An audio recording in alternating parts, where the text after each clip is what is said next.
আপনারা কি বলতে পারবেন কে এই জগন্নাথ?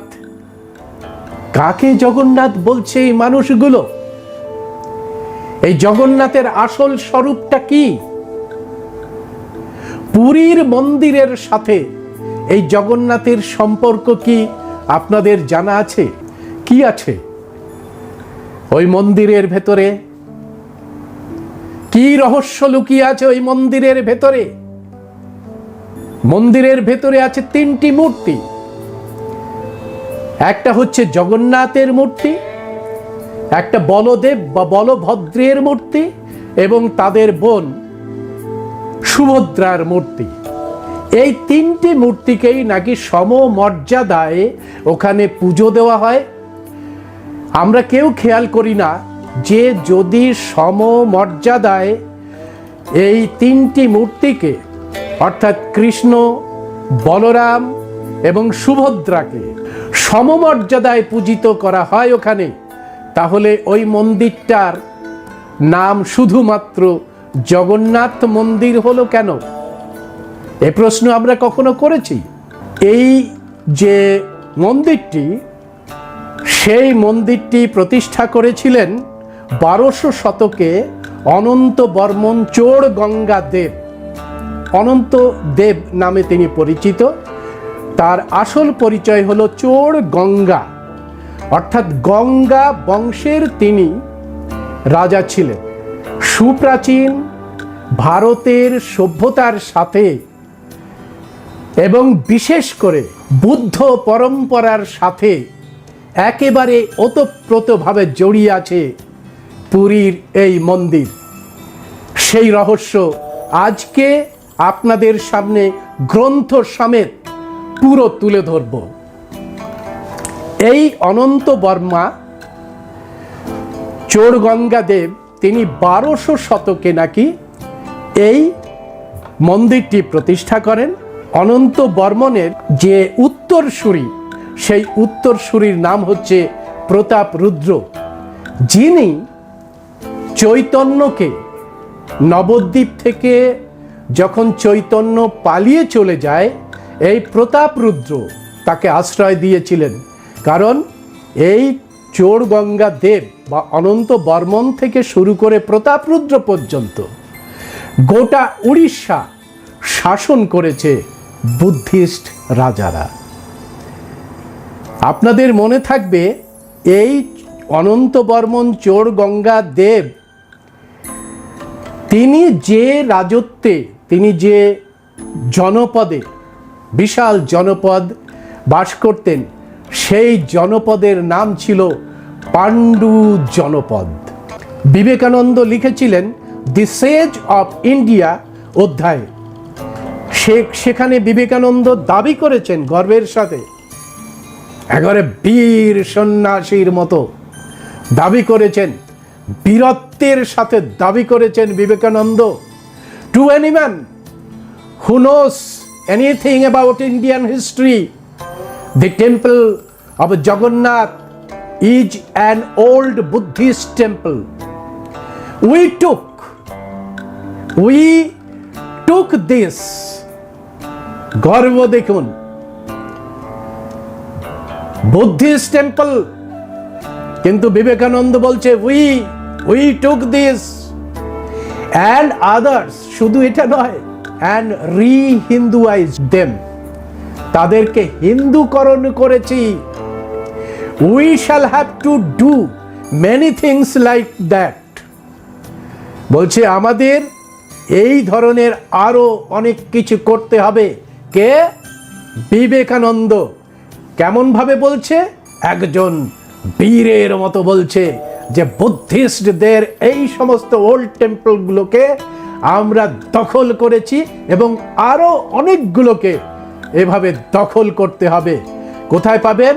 বিবেকানন্দের দি সেজ অফ ইন্ডিয়া এবং কমপ্লিট ওয়ার্কসের মধ্যে পাবেন ভলিউম নাম্বার 3, অদ্বৈত আশ্রম থেকে প্রকাশিত। এর পেজ নাম্বার হচ্ছে 264। বিবেকানন্দ এইভাবে দাবি করেছেন। বিবেকানন্দর দাবিটা নেট দুনিয়াতে খুব প্রকাশিত হয়, প্রচারিত হয়, কিন্তু অন্যান্য জায়গায় মানুষ পড়ে দেখে না। দেখুন দয়ানন্দ সরস্বতী কি বলছেন তার গ্রন্থে 347 পাতায়, 11তম অধ্যায়ের 347 পাতায় কে লিখছেন? দয়ানন্দ সরস্বতী সত্যার্থ প্রকাশ। তিনি বলছেন যে পুরীর মন্দির শুধু নয়, আরো অনেক টেম্পল হিন্দুয়াইজড করা হয়েছে। কে করেছেন?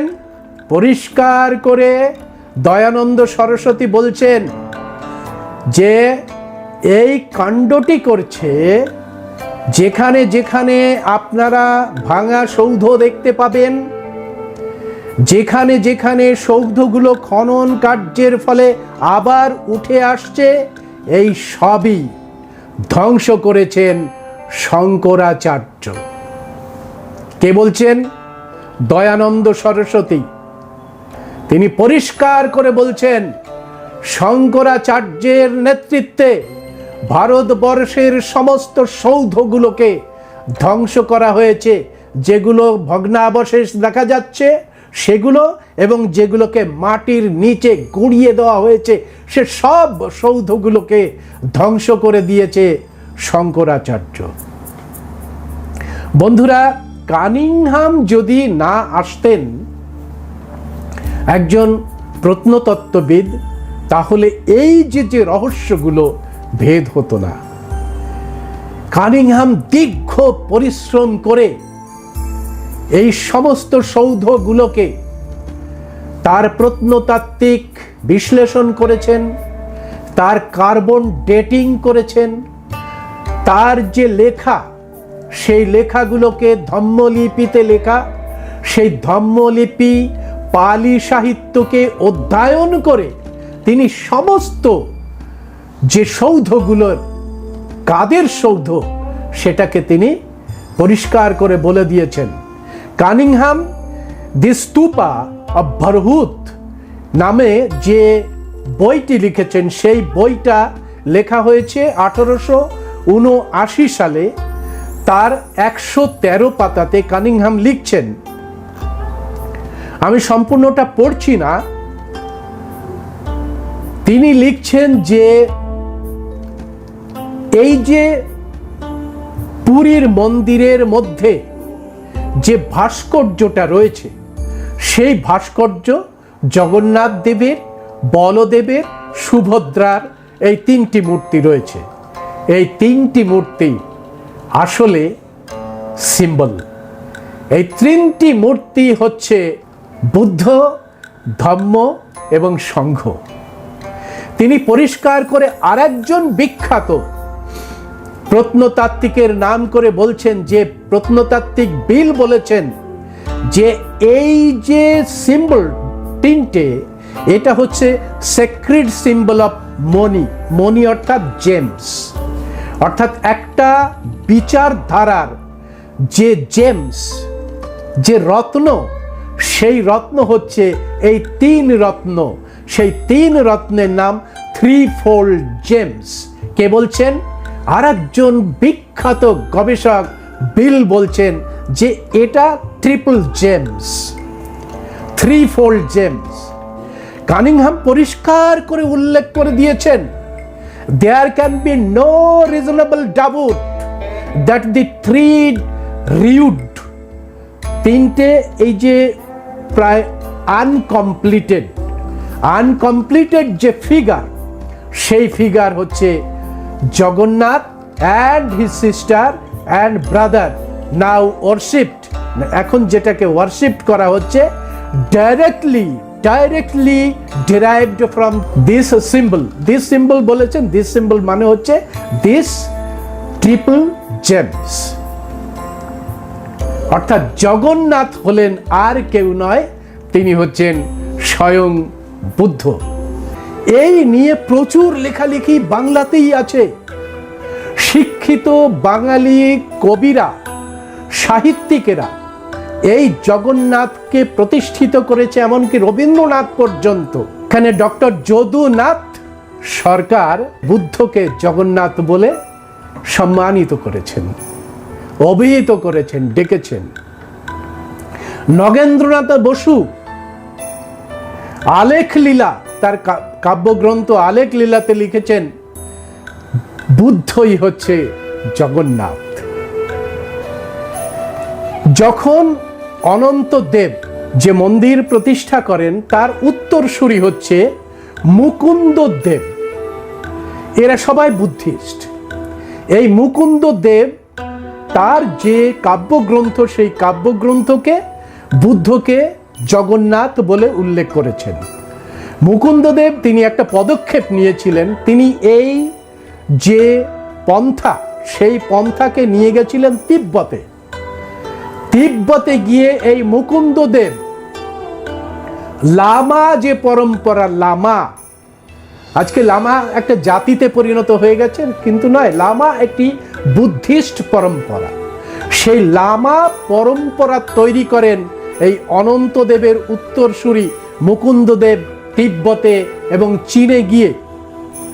তিনি বলছেন যে বংশ পরম্পরায় আমরা বুদ্ধকে জগন্নাথ বলে এতদিন ধরে ডেকে এসেছি, বুদ্ধকেই জগন্নাথ হিসেবে ডেকে এসেছি।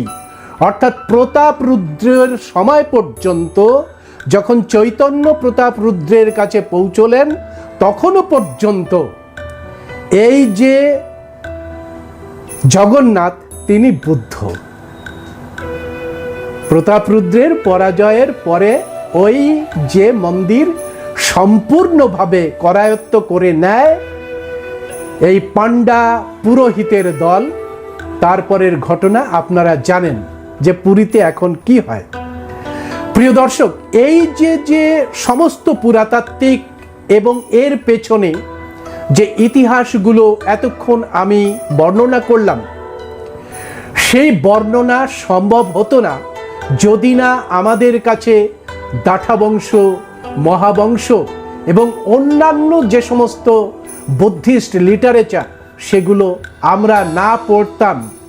তবে এতটা পরিষ্কার হতো না যে জগন্নাথই হলো আসলে বুদ্ধ, জগন্নাথই হলো নম, জগন্নাথই হলেন হরি। এটা পরিষ্কার হতো না, কোনোদিন হতো না যদি এই গ্রন্থগুলো, মহাবংশ, দাঠা বংশ আমরা না পড়তাম। আসল ঘটনাটায় এবার আসি। কি ঘটেছিল ওই যে ধাতু নিয়ে? গৌতম বুদ্ধের মহাপরিনিব্বাণের পরে সারা পৃথিবীর সর্বশ্রেষ্ঠ রাজারা তার যে ধাতু, অর্থাৎ শরীরের বিভিন্ন অঙ্গ প্রত্যঙ্গগুলোকে পাওয়ার জন্য দাবি করেন। দাঠা বংশের দ্বিতীয় অধ্যায়ে লেখা হচ্ছে যে অর্হৎ ক্ষেমা এই যে অনন্ত দেব, তারও পূর্বপুরুষ, তার নাম ছিল ব্রহ্মদত্ত, সংস্কৃতাইজেশন করা হয়েছে। তার আসল নাম কলিঙ্গরাজ ব্রহ্ম দত্ত। ক্ষেমা তাকে একটি দন্ত ধাতু দান করেন। বুদ্ধের একটা দাঁত এই ব্রহ্মদত্তকে দান করেন। ব্রহ্মদত্ত সেটাকে কাস্কেটের মধ্যে, বন্ধুরা এটা কাস্কেটের মধ্যে সুন্দর করে প্যাকিং করে প্রত্যেক রাজাকে দান করা হয়। বিভিন্ন দেশে পাঠিয়ে দেওয়া হয় এই কাস্কেট। চীনে পাঠানো হয়, ইজিপ্টে পাঠানো হয়, বিভিন্ন জায়গায় বুদ্ধের এই যে ধাতু পাঠিয়ে দেওয়া হয়। তো ব্রহ্মদত্ত সেটাকে নিয়ে আসেন কলিঙ্গে এনে তিনি এই দন্ত ধাতুর নামে তার রাজধানীর নামকরণ করেন। দন্ত ধাতুর নামে রাজধানীর নাম হয় দন্তপুরী। অর্থাৎ এখন ওরা পুরীটা রেখেছে, ওর পেছনের ইতিহাস দন্তটাকে গায়েব করে দিয়েছে। যেভাবে জগন্নাথ বা আমাদের চৈতন্যকে গায়েব করা হয়েছে, ঠিক একইভাবে পুরীটাকে রেখে দন্তকে গায়েব করে ওরা এখন পুরীর মন্দির বলছে, জগন্নাথের মন্দির বলছে। কিন্তু বলছেন না, যে ওই জগন্নাথের যে পুরী, সেই জগন্নাথের পুরীর আসল নাম হচ্ছে দন্তপুরী বা দন্তপুরা। এই দন্তপুরীর ইতিহাস আমরা পাই 606 খ্রিস্টাব্দ থেকে 647 খ্রিস্টাব্দ পর্যন্ত, যখন হর্ষবর্ধন এই অঞ্চলের দায়িত্ব নেয়, দখল নিয়ে নেয় হর্ষবর্ধন।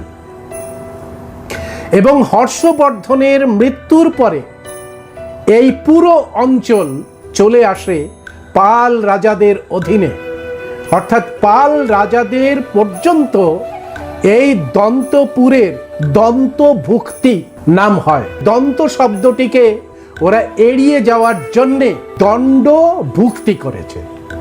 পাল রাজা করেছিলেন দন্তভুক্তি, আর এরা করে দিল দণ্ডভুক্তি। এই পাণ্ডু রাজবংশ একেবারে অনন্তদেব পর্যন্ত আসেন এবং সেখানে পাণ্ডু রাজার আদেশেই এই যে রাজ্য, সেই রাজ্যটার নাম করা হয় কলিঙ্গ এবং এর রাজধানীর নাম করা হয় দন্তপুরী। একদম পরিষ্কার করে লিখছে, the king then adorned the city Dantapuri. কোথা থেকে বলছি আমি? এটা দাঠা বংশ থেকে বলছি। চ্যাপ্টার 3 থেকে আমি এটা বলছি, দাঠা বংশ থেকে, যে তখন এই সিটিটার নাম করা হয় অ্যাডর্নিং দিস সিটি দন্তপুরী। ওই দন্ত ধাতুটা প্রতিষ্ঠিত করার পরে তারপরে কি হলো জানেন? দন্ত ধাতুটা প্রতিষ্ঠিত হলো, তারপরে যে রাজপথ তৈরি করেছিলেন একেবারে মৌর্য যুগের প্রথম থেকেই, সেই রাজপথ একেবারে পাটনা থেকে কলিঙ্গ পর্যন্ত, অর্থাৎ এই দন্তপুরী পর্যন্ত বিস্তৃত ছিল। যে পথ দিয়ে পরবর্তীকালে সম্রাট অশোকও বাংলার সঙ্গে যুক্ত হয়েছিলেন, কলিঙ্গ রাজা তখন কি করলেন? কলিঙ্গ রাজা তখন একটা রথ নির্মাণ করলেন। আমার কথা নয়, এটা দাঠা বংশের থেকে আমি বলছি। একটা সাদা আমব্রেলা মানে ছাতা, mounted a chariot having a large and white umbrella raised over it. তারপরে সেই যে ধাতুর কাস্কেটটাকে সাজিয়ে নিয়ে এই রথ তখন ওই দন্তপুরী থেকে পাটনা পর্যন্ত র্যালি করতে থাকে। এটা রয়েছে দাঠা বংশের মধ্যে। অর্থাৎ এই যে জগন্নাথের রথ আর কোনো রথ নয়, এটা বুদ্ধের রথ। এবং যে বুদ্ধের রথের মধ্যে দিয়ে জগতের যে মানুষ, তারা কল্যাণকর রাষ্ট্র ভাবনা, কল্যাণকর ব্যবস্থা গড়ে তোলার জন্যেই এই রথে সামিল হওয়ার জন্যে কাতারে কাতারে মানুষ এসে দড়ি টেনেছে। নিজেদের দড়ি নিজেরা টেনে নিয়ে গন্তব্যে পৌঁছে দিয়েছে। সেই জন্যেই তাকে বলা হয় লোকনাথ, এবং লোক মানে হচ্ছে জগৎ, এবং সেই জন্যেই গৌতম বুদ্ধ জগন্নাথ নামে পরিচিত। আর এই রথ কারো রথ নয়, এই রথ ব্যবসার জন্য নয়, এই রথ হুজুকের জন্য নয়, এই রথ মৃত্যুকে নিয়ে আসার জন্যে কিংবা কোনো স্বর্গ লাভের জন্য নয়, কোনো মোক্ষ লাভের জন্য নয়। এই রথ সকলে কল্যাণকারী রাষ্ট্র ভাবনার সঙ্গে একত্রিত হয়ে এই রথকে গন্তব্যের দিকে নিয়ে যাওয়াই হচ্ছে এই জগন্নাথের রথ।